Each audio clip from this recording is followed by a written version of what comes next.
6 weeks after Arnold Schwarzenegger revealed he had fathered a child with a member of his household staff, his wife Maria Shriver filed for divorce. The former television journalist and Kennedy family heir cited irreconcilable differences but offered no additional details about the breakup of their 25-year marriage. She also did not list a date when the couple separated, although they announced they had done so on May 9th. A week later, the former action star and former governor of California admitted he fathered a child several years ago. Shriver's filing does not indicate the couple has a prenup agreement, which likely means Schwarzenegger's earnings from his career as a Hollywood megastar will be evenly divided with his estranged wife. She is seeking spousal support.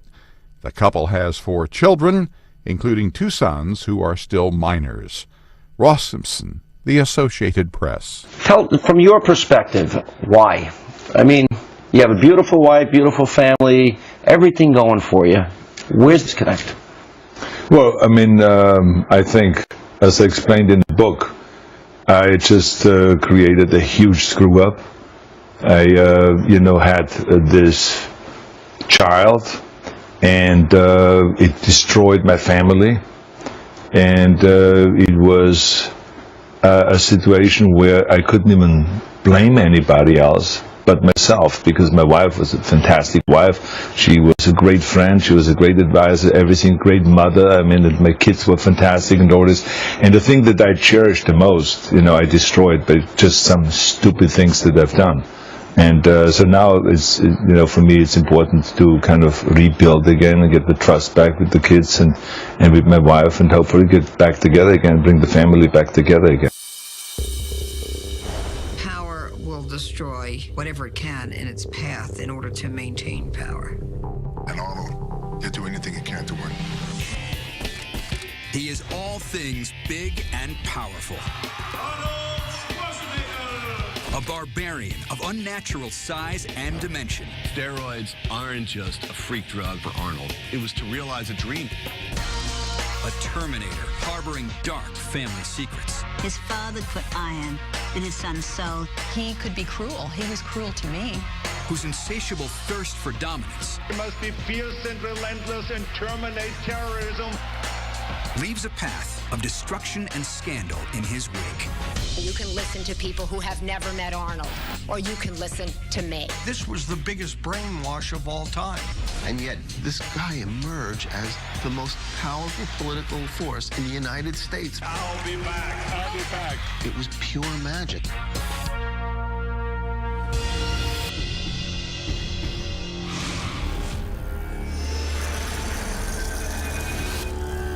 May 10th, 2011. Let us begin with that overnight bombshell from Arnold Schwarzenegger. America's royal couple, Arnold Schwarzenegger and Maria Shriver, is finished. We both love each other very much, and we're taking one day at a time. What starts as a Beauty and the Beast fairy tale ends in a nightmare. When Arnold reveals himself to be a wolf in sheep's clothing. If I did behave inappropriately, I want to just say that I'm sorry and I apologize for that.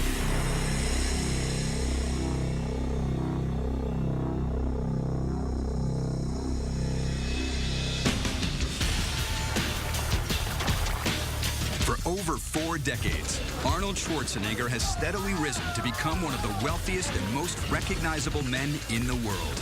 If he wants something, he is going to get it at all costs. This is an amazing moment for me. Very competitive. He'll do anything he can to win. 7-time Mr. Olympia, the world's biggest action star, and 2-term governor of California. I, Arnold Schwarzenegger. Here was a guy that had checked off everything on his list. Do not dismiss dreams as idle visions. I'm Arnold, the great American success story. But for all his triumphs, Arnold has brought scandal upon himself time and time again. I don't know who I am, a villain or a good guy. Arnold has a relentless ambition that allows nothing to get in his way, regardless of what collateral damage occurs. And the roots of that hunger are dug so deep that he can never stop. Not ever. Can you imagine if everyone would be like me, out there trying to conquer the world and climbing up that ladder and all those things? The seeds of scandal were sown in 1947 in a tiny, impoverished village outside Graz, Austria, when Arnold Schwarzenegger was thrust into a world of punishing expectations. His father, Gustav, was a local police chief, and his mother, Aurelia, was a housewife. Arnold grew up with his brother, Meinhard, and from the first was quite a nervous boy. He was afraid of his father. In post-war Austria, after the fall of Hitler's empire, Arnold's father is stuck in the mindset of the era. The Austrian German culture was just riddled with a kind of weird meanness. Arnold's father had a very Nietzschean worldview of only the strong survive, what doesn't kill you makes you strong. He used to pit the two brothers against each other, and whoever won was allowed to taunt the one who lost. Boxing, chores, homework. Every second of young Arnold's life is a battle to defeat his brother and win his father's approval.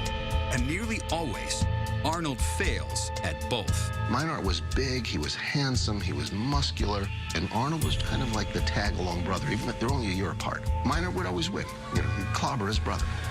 His brother would humiliate him, and Arnold never forgot. Basically, he did put iron into Arnold's soul. As if breaking a horse, Gustav torments the young Arnold. The physical and mental pain, mere preparation for a life in which dominance is all. The psychological devastation that Arnold experienced really can't be described. And it went on and on and on, and he never got the love from his father that he felt he deserved. As he internalizes his father's worldview, Arnold's innocence is wrung from him. He begins to see everyone as Gustavs and Meinhards, rivals who must be vanquished and conquered. He just needs to figure out how. The movies began to be an obsession for Arnold. He would look up at the silver screen and see the all-powerful image of either Reg Park, the bodybuilder, or Steve Reed, the action star bodybuilder, and this is who he burned to become. Arnold conceives for himself a new persona, that of a Superman. The light went off, and he goes, I want to be a big, strong hero. When you're very young, your father was going to prove that they're wrong, you're right. But it's almost like, screw you, but I could do better. On a trip to a local gym with his soccer team, Arnold lifts a barbell for the first time. He became fascinated by the idea that you could actually build a body. He lifted weights basically all day. There's something in him that there was this love of pain that can be overcome, then more pain that can be overcome until he essentially built Arnold Schwarzenegger. With each rep, Arnold grows, but his patience is in short supply. He will not waste his time with ordinary adolescent desires. The average guy has a girlfriend to go home to, has a group of friends. Arnold didn't have any of that. Arnold was only into bodybuilding, not into girls. For him, the thrill was watching his muscles develop. That, for Arnold, was sex. Each pump of the weights only feeds Arnold's insatiable hunger to be bigger and stronger still. But even that's not enough. By the end of high school, when many boys just start to shave, Arnold turns to steroids. For a young Arnold who's still trying to vision how he's going to get out, it was a no-brainer. If, drinking motor oil would have gotten him there, he would have done that. He would have done whatever it took. At one point, he was seen taking 15 Dianabol, Dianabol being the champagne of steroids, in one session. The fact that Arnold's taking steroids, overlaid with the background that he has as a son of a bullying father, accelerated his natural tendency to become aggressive, to bully other people. The steroids did not help Arnold to become a balanced human being.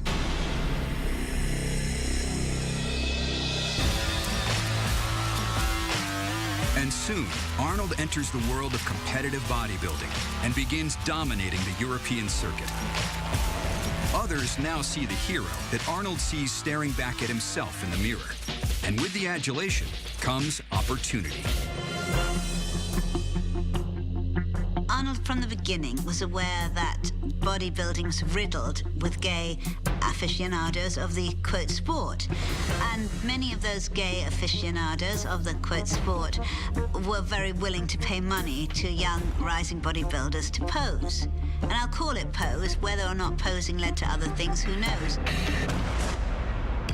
Back home, Gustav remains indifferent to his son's success and continues his relentless assault. Gustav claims Arnold is gay, and even his mother questions his sexuality. So Arnold follows his brother's lead and seduces women merely to prove a point. His way of resolving that was a fairly typical going over the top to prove himself to be the macho man. For Arnold, women are like pawns in a greater battle to beat his brother and win his father's approval. This isn't about love. It's about notches on a belt. Competition, competition, competition. That's all that matters. And then winning. As Arnold's reputation grows, new offers arrive. Professional ones that guarantee Arnold begins to out-earn both his father and brother. In 1968, Joe Weider, a prominent bodybuilding promoter, invites Arnold to Venice, California, ground zero for training and steroids. So Arnold hits at this wild juncture, right? The end of the 60s, where you have the hippie drug culture meeting the steroid culture, meeting Hollywood. It's just a perfect storm for his aspirations and dreams. Even with thousands of miles now separating them, Arnold remains Gustav's son. Life is competition. Dominance is all, especially among the rival bodybuilders at Muscle Beach. Arnold clearly sees himself as light years ahead of everybody else. I think he looks around and he just sees, oh, you are weak, you are weak. And he started acting like his father, and by all accounts, his father was a bully. The psychology of the child leading to the psychology of the adult is just perfect. I mean, it's just a perfect continuum. To prove his dominance, Arnold embraces his father's credos and willfully endures relentless pain to defeat the others. Gustav would be proud. He did workouts that nobody could do. His workout partners, they'd be exhausted, they'd be throwing up, they'd be crying from pain, and he would pretend that he was done like them. And then he'd say, guys, I'll be right with you. I just want to do a few more reps. And he'd do another hour of reps. In 1970, Arnold wins his first Mr. Olympia. He is now at the pinnacle of his sport, and his deep-seated need to overcome his brother and father is rapidly becoming a reality. May 1971. Meinhard drinks himself into a stupor and smashes into another car. He dies instantly. At the funeral, Meinhard's mother, father, and fiancé wait for Arnold to arrive, but he never does. 1 year later, Gustav himself dies of a stroke at age 65. Again, Arnold stays home in Venice. To a large extent, going back to those funerals would have reminded him of who he was before, the little kid who was a failure. And I think that was something he just didn't want to visit. He had left that behind. Gustav Schwarzenegger had been a brutal taskmaster, leaving a wound in Arnold so deep that it never heals. But in the years to come, the iron will that Gustav had forged within his son will serve Arnold well. He will overcome more pain, intimidate more competitors, and use any tactics necessary to win the Mr. Olympia title 4 more times. He will single-handedly make bodybuilding an international sensation. And even as his horizons eventually extend past the gym, he is and will forever be his father's son, looking for new Meinhards to battle and defeat, even if it leads to scandal. If you're going to be an action hero or a political powerhouse, you need opponents. He could be cruel. He was cruel to me.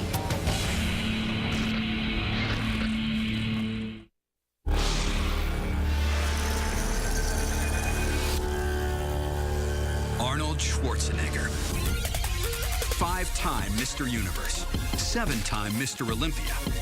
No longer is he the weakling his father saw back in Austria. Now, he is the strongest, most successful bodybuilder ever. But for Arnold, competition never ends. He doesn't just want to be known inside the sport. He wants world fame and the power that comes with it. It's not that he has his own set of rules, it's that he feels like he's going to write the rules for everybody else. He doesn't want to live only in his own world. He wants the whole world to live with him. So when, in 1974, two documentary filmmakers approach Arnold about making a film on his quest to win a record-setting 6th Mr. Olympia, he accepts. The film will be titled Pumping Iron. Here was a kind of independent documentary film about this world that nobody really knew existed, and it just blew the cover off. In addition to Arnold, other bodybuilders are shown, including the popular Lou Ferrigno. But as the film plays out, all eyes are on Arnold. He's not just the star, he's a dark overlord, applying all the tactics his father has instilled. Competitive bodybuilding, I'll tell you what it is. It's a place of having a lot of guts and a lot of drive. Otherwise, you just never make it into that, you know? Pumping Iron was a way for the public to get a taste of the behind the scenes. It was also a showcase for people to see how far ahead Arnold was from everybody else that did this. It's all about him. He has to win. He was cocky and arrogant. That's his personality, and that's Arnold. The head games he plays with sensitive Lou Ferrigno are like a master class on his father Gustav's style of domination. Arnold viewed Lou Ferrigno as a great bodybuilder with a flaw. He was missing the kind of meanness in competition. We were downstairs at a small pump-up room. It was so hot down there. You're throwing all kinds of insults at each other. And sometimes, I just want to throw the barbell and kill the guy or something. Pumping Iron allows Arnold to be the kind of superhero he'd longed to be as a child. Strong, arrogant, powerful. For American audiences, it is a freakish, venomous performance, and they cannot get enough. Arnold has become a media sensation. Along with his ruthlessness, Arnold has a certain degree of coarse country boy charm. So he had that charisma and movie star quality, but it's a particular kind of charm. Arnold is now the toast of celebrity circles on both coasts. What began with the young Arnold privately posing for men is now opening the doors of the rich and famous. He built his body for power, and it's working. Your idea of a great evening would not be with a young lady just doing this all night, back and forth. To me, that's not the most important thing in what you look, because how do you know what is underneath your clothes? Women were either enchanted by him or repulsed by him. And his take on that was, he loved the girls that were enchanted by it, but he was also thrilled by the girls who were repulsed by him because, as he put it, this meant that they were paying attention to him. August 1977. Newscaster Tom Brokaw introduces Arnold to a cute, slightly tomboy 21-year-old Georgetown graduate. Her name, Malia Shriver. Maria Shriver is President John F. Kennedy's niece. Her mother is President Kennedy's sister. Initially, Maria is simply awestruck by the Austrian oak.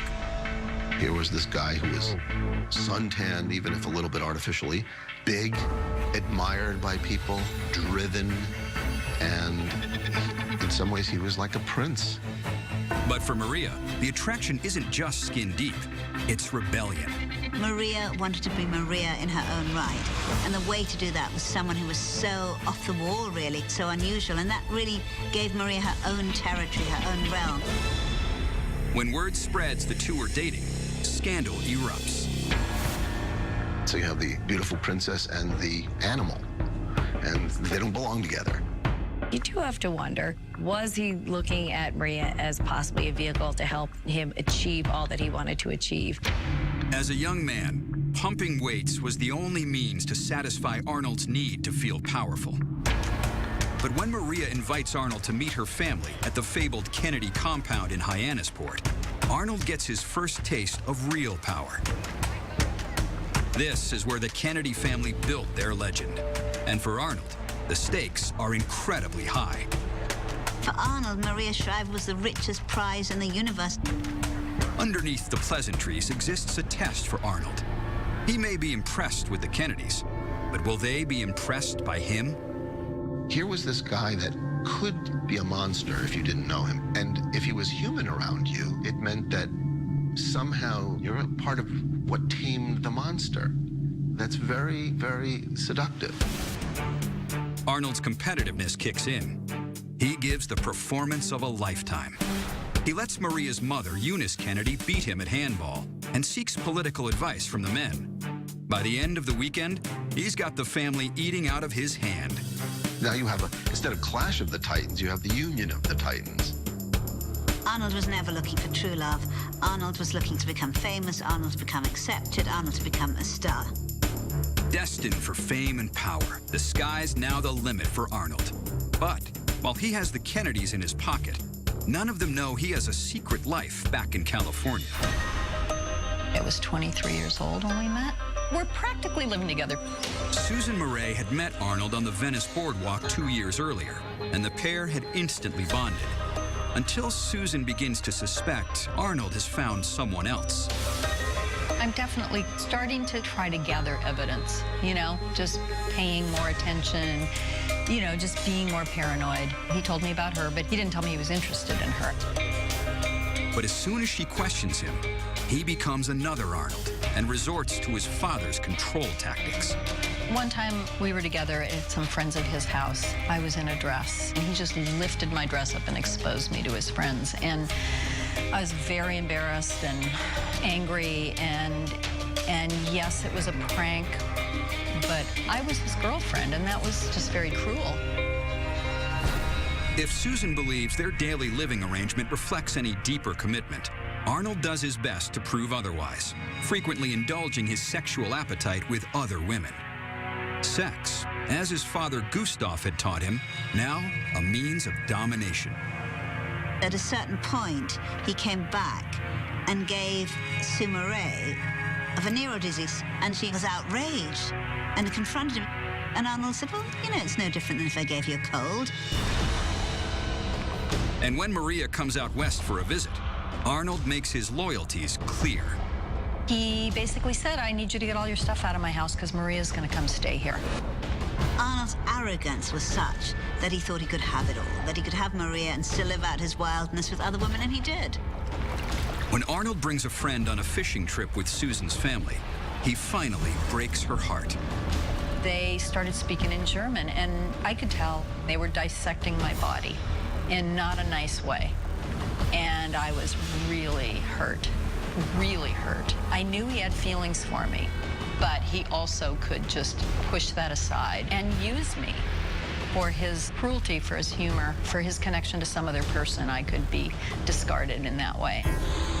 Every night that his father Gustav humiliated him, Arnold learned that love is simply another means to power and domination. And even as he breaks the heart of one woman, another, a Kennedy no less, awaits. And for a man of unlimited ambition, she is the perfect match. But Susan Murray isn't the only secret Arnold is keeping from Maria and the world. We love competition, we love competition. It's healthy. Stallone took me aside and kind of whispered to me that Arnold Schwarzenegger is a bad guy. This should have been the undoing of Arnold Schwarzenegger.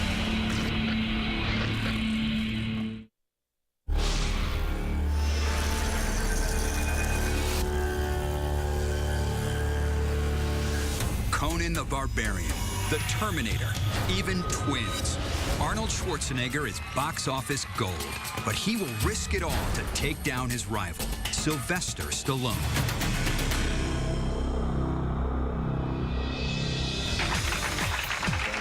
Star of the documentary Pumping Iron, boyfriend to a Kennedy. For Arnold Schwarzenegger, the doors of opportunity are rapidly opening. Now, he locks his sights on future territories to conquer, starting with Hollywood. What he didn't realize was he could not act to save his life, but he got cast as Hercules. This is his first movie, and it was perfect. His body was his entrance, his entry fee into the world of movies. His accent is still just atrocious. So they redid all his lines with an American actor after the fact. The second movie that he does, They have him play this deaf-mute hitman, so he doesn't have to talk. But Arnold pursues his movie career with the intensity he applied to bodybuilding, relentlessly refining his accent and acting techniques. And soon, he lands a star turn in Bob Raffleson's film, Stay Hungry. At the 1977 Golden Globes, Arnold's rewarded with the Best Newcomer prize. But on awards night, he's not even the king of his table. The king of that event was Sylvester Stallone, who just made Rocky. And Arnold decided to unseat Sylvester Stallone. He made Sylvester Stallone his nemesis in every way. Part of what he's made a career of doing is selecting opponents sufficiently popular that his overwhelming them will make him even bigger. Stallone is very recognizable everywhere in the world. Arnold's assault begins with a series of verbal barbs during the press junket for his film Commando. Schwarzenegger's whole MO was to point fingers. You use body doubles for your close-ups. I believe he was quoted as saying, I don't ever want to hear my name mentioned in the same breath as Stallone. You know, he's very slick. He'll do what he can to win. It's like, get out of the way, my way, the highway. After initially ignoring Arnold, Stallone finally calls him, telling Arnold that without Stallone hits like Rambo, Arnold wouldn't have a career. It's as if Arnold hears the echoes of his brother Meinhard. And now, it's game on. He needed that competition. Then he was able to work harder, become a better actor, and learn his lines better, and work on his accent. He needed Stallone to be able to become bigger. And when opportunity knocks in the form of a 6-foot stunning blonde, Arnold doesn't hesitate to strike.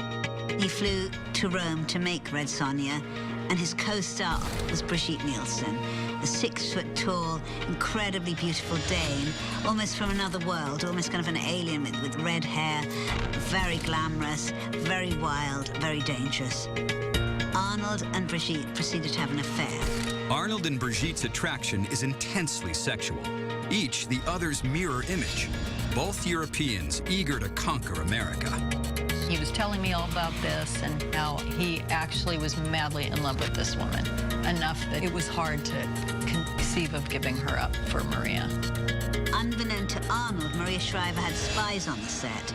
Maria found out that Arnold was having an affair with Brigitte, at which point Maria issued Arnold with an ultimatum: it's either her or me.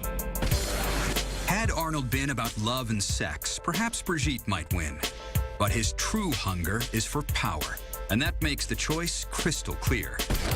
There isn't a chance that Arnold was going to dump Maria Shriver.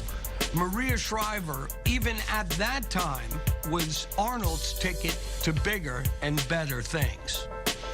Mere months from proposing to Maria and recognizing that a hurt Brigitte could be a risk, Arnold, according to some, makes a calculated strike.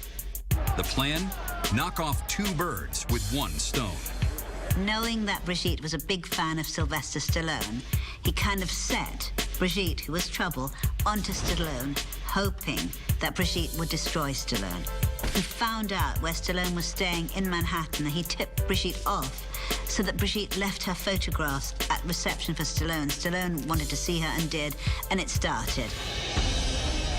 Stallone rewrites Rocky IV with a starring role for Brigitte. They marry, and 15 tumultuous months later, divorce, after Brigitte allegedly has multiple affairs, including one with her female personal assistant. For Arnold, it's the ultimate childhood prank. He said to one of Stallone's friends, "Oh, what a shame. I knew exactly what she was. If only I'd have warned him."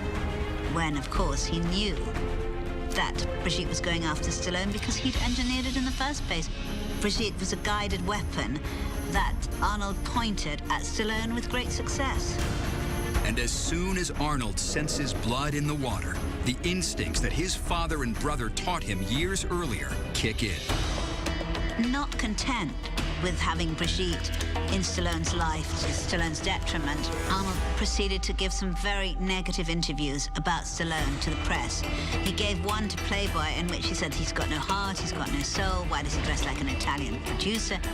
He went for Stallone and humiliated him in a big way. he was looking to terminate Sylvester Stallone. Well, it's great because the people are going to get what they deserve. But this fight is far from over. When a month later, the British tabloid News of the World drops a stunning revelation. Journalist Wendy Lee uncovers a long-kept family secret. Gustav Schwarzenegger was a Nazi.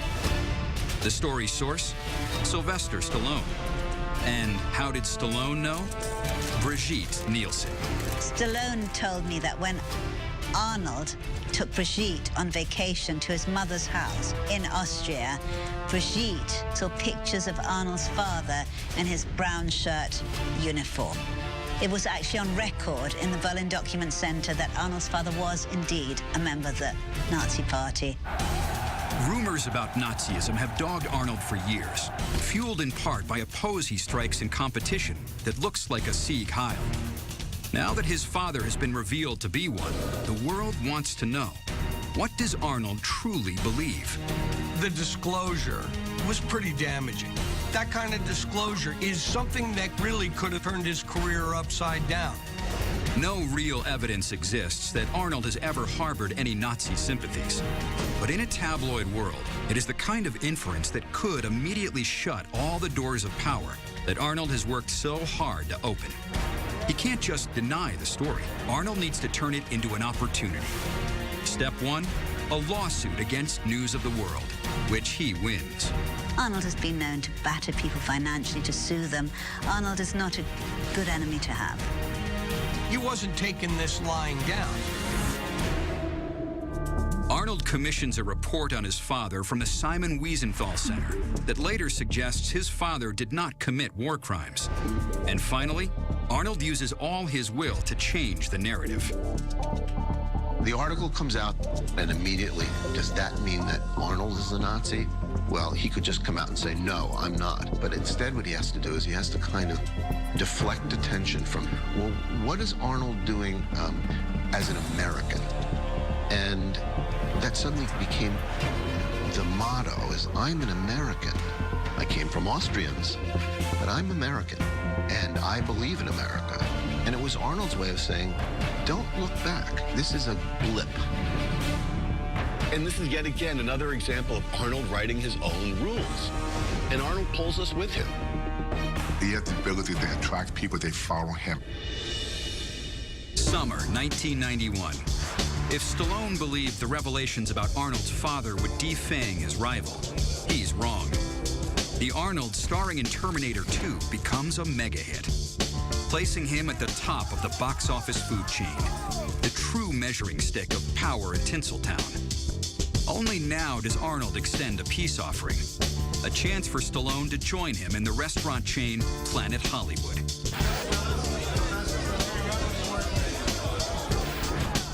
Arnold already won. He didn't need Stallone as a competitor anymore to become better. He was at the top of his game.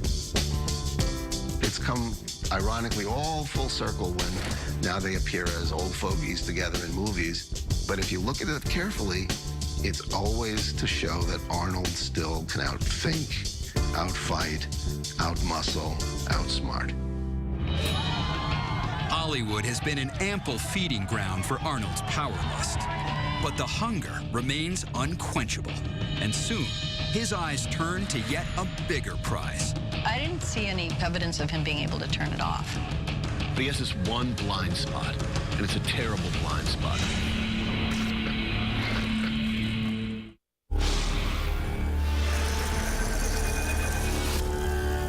Summer 2003. A tidal wave of record deficits, electricity shortages, and political scandal lead to a special recall election of California Governor Gray Davis.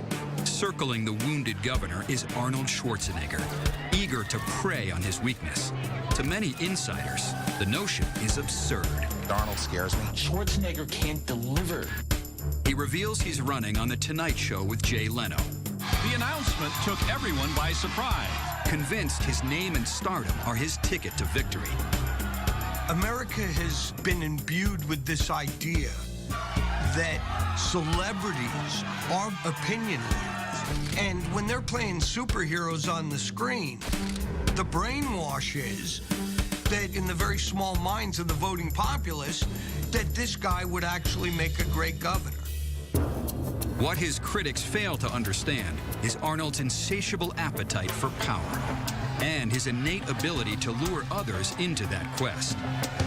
Here was an opportunity for Arnold to prove to the world or the country, you know what, I'm not a monster anymore. Now I'm a monster that can wear a suit. If you believe that we must be fierce and relentless and terminate terrorism, then you are Republican. Republicans flock to support Arnold's candidacy. He's one of over 100 candidates on the special recall ballot, but the only movie star. Cast by dramatic new poll numbers as California's leading man. Hailed as the governor, Arnold leaps to the top of the polls. Here was someone who had all the terminology right out of the movies. I'll be back. I'll be back. It was pure magic. Don't be economic girly man. This is a man who is so in love with the idea of himself as a modern-day superhero that he actually became his own screen persona in the political arena. But behind the scenes, one constituency harbors grave concerns. His wife, Maria. He thought she'd be thrilled with the fact that, wow, I'm going to follow on your family's legacy. She wasn't too keen on that.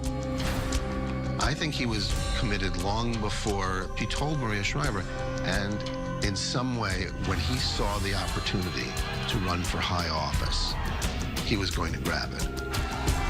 Since their courtship began, Maria has been Arnold's ticket to the political big leagues. Now that he stands on the verge of ultimate power, no one, including his wife, can get in his way.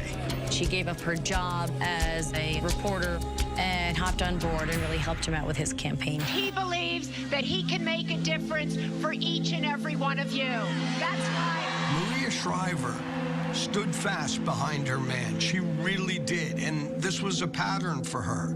Once a Kennedy, always a Kennedy. he's an extraordinary father and a remarkable husband, a terrific human being. Convinced that the rules do not apply to him, Arnold forgoes traditional candidate protocol. He didn't even show up for any of the debates except for one. We're going to do one great debate, where we all can bring out all the different issues, okay? So we didn't even hear a lot about what his policies were. Despite his elusiveness, Arnold's healthy lead never wavers. Until scandal. Arnold passed me by and groped my breast. Just 5 days before the vote, a graphic article on the front page of today's Los Angeles Times. The LA Times quotes 6 women who say in separate encounters, Schwarzenegger made unwanted sexual advances towards them. Incident happened at a gym back in 1975. Reaching under her skirt and grabbing her buttocks is simply wrong. The news threatens to destroy the seeds of Arnold's political dreams before they've even sprung. Once again, the past is Arnold's enemy, haunting him. To come here, let me finish. You know, this is completely impolite. This is the way you treat women. We know that, but not now. Will these stories about Schwarzenegger hurt his chances? Determined to control the situation, Schwarzenegger, using his celebrity appeal, suggests he was merely having some innocent fun during his acting days. What was once considered playful behavior on a movie set now is considered something else. You can be forgiven for transgressions. That kind of PR inversion was an incredible act of spin. Well, I was a cat.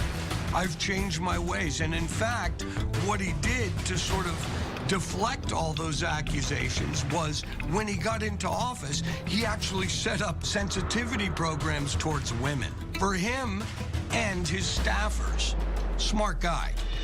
I have misbehaved, and if I offended anyone, I want to just say sorry. It was like a new suspense novel.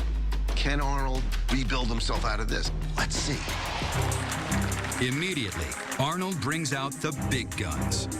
Shriver defended her husband, who was accused of groping women during his time as an actor. As I say to my children, it always takes great courage to stand before anybody and apologize. I think his statement speaks for itself. When his wife Maria came out and said, well, that she knew him the best, and essentially suggesting he wouldn't have done what he was accused of doing. You can listen to all the negativity, and you can listen to people who have never met Arnold, or you can listen to me. I advise you to listen to me. I felt sorry for her because either she didn't know or didn't want to know. She acted as if this guy had been her faithful husband all these years. That wasn't the case. I, Arnold Schwarzenegger. October 7th, Arnold is elected governor of California. I'm very tired of seeing women who have been hurt and deceived by their husbands stand by their man. That a wife who's been hurt should have to rescue the man who hurt her. Regardless of his detractors, the once puny boy from a small Austrian village has muscled his way into one of the most powerful positions in America, and he's not about to let it go. Ladies and gentlemen, global superstar, California Governor, Arnold Schwarzenegger. You had this guy emerge as the most powerful political force in the United States. Thank you. Republicans say he's our future. Arnold Schwarzenegger. In 2006, Arnold is re-elected, leaving office in January 2011. The day after he steps down as governor, he enters a marriage counselor's office, accompanied by Maria. Unbeknownst to him, he's about to be sideswiped by the biggest scandal of his life. Sources identify Arnold Schwarzenegger's alleged mistress. As it turns out, the boy may have been fathered by Schwarzenegger. It comes out in the end, wow, look what a snake this guy really was. What he had done in his own home was even far worse than anything else that others had imagined.